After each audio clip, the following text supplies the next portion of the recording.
ကိုးတိုင်းဗရောင်းမြို့နယ်အုပ်ရှစ်ပင်တက်နယ်ကစစ်ကောင်စီရဲ့ကပ္ပစ16အဲ့16အကြောင်းလည်းပြောရမယ်ပေါ့နော်အဲ့16အပြင်ကမှအဲ့16နားမှာရှိတဲ့ကာကင်းစခန်းတစ်ခုဖြစ်တဲ့ .906 ဒီစခန်းကုန်းမှာပေါ့နော်တိုက်ပွဲတွေပြင်းထန်စွာဖြစ်ပွားနေတယ်ဆိုပြီးတော့စီရေးသတင်းအရင်းမြစ်တွေစီကနေပြီးတော့သိရပါတယ်အဲ့တော့ကပ္ပစ16နားမှာစစ်စင်ရေးဖော်ဆောင်နေတာကအာခတ်တော် AA ပါမယ်ပြီးရင် BPL ပါမယ်ပြီးရင်မြေလက်စစ်ဒေသအမှတ်203 viewer တို့ပူးပေါင်းပြီးတော့ပါဝင်တိုက်ခိုက်လျက်ရှိနေတယ်ဆိုပြီးတော့သိရတယ်ပြီးခဲ့တဲ့ဖေဖော်ဝါရီလအတွင်းမှာလည်းကပ္ပစ16ရဲ့ကာကင်းစခန်းတစ်ခုဖြစ်တဲ့ .63 လုံးစခန်းကိုဒေါ်လိုင်းအင်အားစုတွေဘက်ကတိုက်ခိုက်သိမ်းပိုက်နိုင်ခဲ့တာဖြစ်တယ်ပေါ့နော်အဲ့လိုမျိုး .63 လုံးစခန်းကိုဒေါ်လိုင်းအင်အားစုတွေဘက်ကတိုက်ခိုက်သိမ်းပိုက်ပြီးတဲ့နောက်အခု .506 ဒီစကန်ကုန်းဘက်ကိုထပ်ပြီးတော့ထိုးစစ်တွေကူးပြောင်းလာတာဖြစ်တယ်ပေါ့နော်ထိုးစစ်တွေလှည့်လာတာဖြစ်တယ်အဲ့တော့ကပ္ပစ16ဆိုတဲ့ကာကွယ်ရေးပစ္စည်းထုတ်လုပ်တဲ့စက်ရုံနားမှာ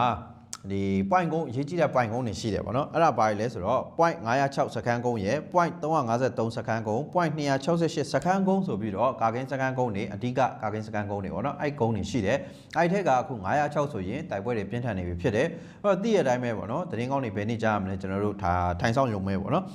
အဲ့မှာဗာပြောထားလဲဆိုတော့ကပ္ပစ16နဲ့ .63 လုံးကြားမှာ .506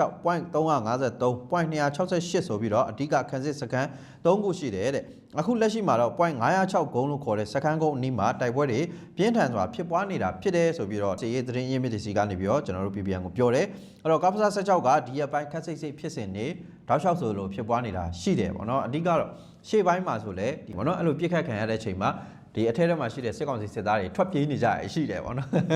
အဲ့လိုမျိုးထွက်ပြေးနေကြလို့လိုက်ပြီးတော့ဒါတိတ်တဆိတ်နဲ့ဖမ်းဆီးနေရတာတွေပိတ်ဆို့ရှာဖွေနေရတာတွေရှိတယ်ဆိုပြီးတော့လည်းသိရတယ်အဲ့တော့တော်တော်ကိုကြောက်လန့်ကြဖြစ်နေတဲ့အနေအထားပေါ့ဗျာအဲ့တော့အဲ့လိုအနေအထားမှာသူတို့ရဲ့အခြေအနေကဘယ်လိုဖြစ်နေလဲထုတ်လုပ်မှုတွေရပ်ဆိုင်းသွားတယ်ခန်းစစ်စကန်ပုံစံမျိုးအသင့်ပြင်ခိုင်းထားတယ်ခန်းစစ်တွေလုံခိုင်းထားတယ်စစ်တိုက်ဖို့အတွက်ဆိုတဲ့ပုံစံမျိုးနဲ့အသင့်ပြင်ခိုင်းထားတယ်ပေါ့နော်အဲ့တော့အထဲထဲမှာတော်တော်ကြောက်လန့်ကြပုံစံမျိုးတွေဖြစ်နေကြမယ်လို့ယူဆတယ်ဘာကြောင့်လဲဆိုတော့လာပြီဆိုတဲ့ဟာကလည်းအားခါတော့အေးဖြစ်နေတယ်ပေါ့နော်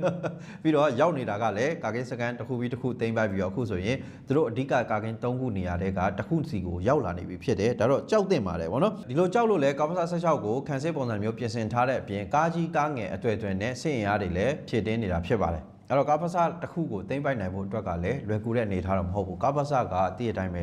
ထုတ်လို့ရပစ္စည်းစက်ရုံတွေဖြစ်တဲ့အတွက်ပေါ့နော်သူရဲ့မြေ area အကျယ်ဝန်းကဧက1000နဲ့1000နဲ့ချီတယ်ပေါ့နော်အဲ့လိုမျိုး area အကျယ်ကြီးကိုကျွန်တော်တို့ဝင်ရောက်စိုးမိုးသိမ်းပိုက်ထိန်းချုပ်နိုင်ဖို့အတွက်ကလည်းလွယ်ကူတဲ့အရာတော့မဟုတ်ဘူးဒါပေမဲ့ဘလို့နီးလန်းမျိုးတွေတုံးပြီးတော့သိမ်းပိုက်မလဲဆိုတဲ့ဟာကိုလည်းကျွန်တော်တို့ဒါစောင့်ကြည့်ရမှာဖြစ်တယ်ပေါ့နော်ဒေါ်လာအင်အားစုတွေဘက်ကတကယ် viewer ကောင်းတဲ့ပုံစံမျိုးတွေကိုကျွန်တော်တို့တောက်လျှောက်မြင်တွေ့နေရတာဖြစ်တယ်ဒါကြောင့်မလို့ဆက်ပြီးတော့ကြည့်ရုံပဲပေါ့နော်အဲ့တော့လက်ရှိမှာ AA နဲ့ပူးပေါင်းမဟာမိတ်တပ်တွေကအုပ်ရှင်းပင်တပ်နယ်အတွင်းက